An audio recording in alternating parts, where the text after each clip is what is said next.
আসসালামু আলাইকুম। আসলে একটা বিষয় বলি যে সম্পর্ক যেটা রিলেশনশিপটা কি শুধু খালি একটা সম্পর্কের মাঝে সীমাবদ্ধ? না, রিলেশনশিপটা একটা মিসাইলের চেয়ে আরো বড় শক্তিশালী। যদি আপনি রিলেশনশিপটাকে বিল্ড আপ করতে পারেন, রিলেশনশিপটাকে মানুষের ওইভাবে মেইনটেইন করতে পারেন। রিলেশনশিপটা আসলে বোঝাপড়া এবং একটা আ মানে আন্ডারস্ট্যান্ডিং এর মাধ্যমে কিন্তু রিলেশনশিপটা মানে গাঢ় হয় এবং এটা ভ্রাতৃত্ববোধটা মানে বজায় রাখা সম্ভব হয়। আসলে কোরআন শরীফের একটা আয়াত আছে যে, "হাল জাযাউল ইহসানি ইল্লাল ইহসান।" হচ্ছে মানে মানুষের উত্তম আচরণের প্রতিদান উত্তম আচরণ ছাড়া আর কি হতে পারে? সেটা হচ্ছে খুব ইম্পোর্টেন্ট একটা জিনিস। আসলে যাই হোক আমি গতকালকে মানে একটা প্র্যাকটিক্যাল একটা প্রুভেন আছে আমার কাছে।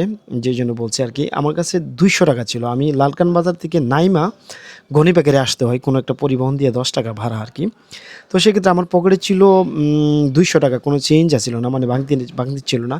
তো আমি চিন্তা করছিলাম যে আসলে ড্রাইভারকে আমি কি বলবো বা কিভাবে ওকে অ্যাপ্রোচ করলে আসলে আমার অ্যাপ্রোচটা মানে সে অ্যাকসেপ্ট করবে বা আমাকে ভাঙতিটা সহজে দিবে। তো আসলে এটা নিয়ে ভাবছিলাম।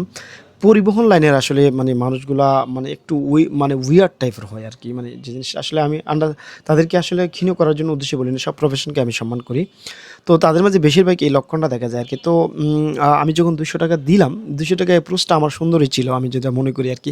আমি বললাম, "দোস্ত আমার কাছে ভাঙতি নাই। ৳২০০ আছে, তুমি ৳২০০ তে ভাঙায় ৳১০ রাখো।" তো সে বলল যে, "ভাই লাগবে না। সমস্যা নাই। আমার কাছেও এরকম সাফিসিয়েন্ট ভাঙতি নেই, আপনি চলে যান।" তো আমি কি, "ভাই ৳১০ আপনি কিভাবে এটা না নিয়ে একটা ভাড়া না নিয়ে চলে যাবেন?" ভাই কোনো সমস্যা নাই। আমি কিভাবে দিতে পারি? না আপনি দিতে হবে না। আমি মাফ করে দিলাম। তো আসলে আপনার অ্যাপ্রোচটা যদি ভালো হয়, একজনের সাথে যদি ভালো অ্যাপ্রোচিং করেন তাহলে আপনাকেও ভালো সুন্দর আচরণ করবে বলে মনে করছি আরকি।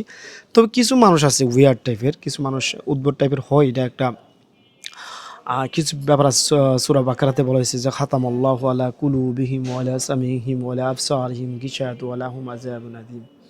এরকম টাইপের লোক কিছু থাকে। এটা নিয়ে সেটা মন খারাপ করার কিছু নাই। তবে রিলেশনশিপ ভালো করলে অনেক বেনিফিট আসে। অনেক কিছু আসলে মানে আপনাকে মানে মিসাইল যেটা বানাইছে এটা কোনো একটা মানুষে বানাইছে। অর্থাৎ মানে তার সাথে যাদের সম্পর্ক খারাপ হবে বা কোনো ধরনের কেওয়াস হবে তখন তাকে মানে বিস্ফোরণ ঘটানোর জন্য এই মিসাইলটা বানাইছে। কিন্তু যদি ভালো রিলেশনশিপ থাকে এই মিসাইল পর্যন্ত মারা থেকে মানে আপনি বাঁইচে যেতে পারেন। সুতরাং রিলেশনশিপটা আমরা আশা করি যে রিলেশনশিপ একে অপরের সাথে আমরা ভালো করব। ভালো করলে আমাদের ভ্রাতৃত্ব বন্ধনটা বা আমাদের পৃথিবীটা সুন্দর হবে। সে প্রত্যাশা শেষ করছি। আসসালামু আলাইকুম।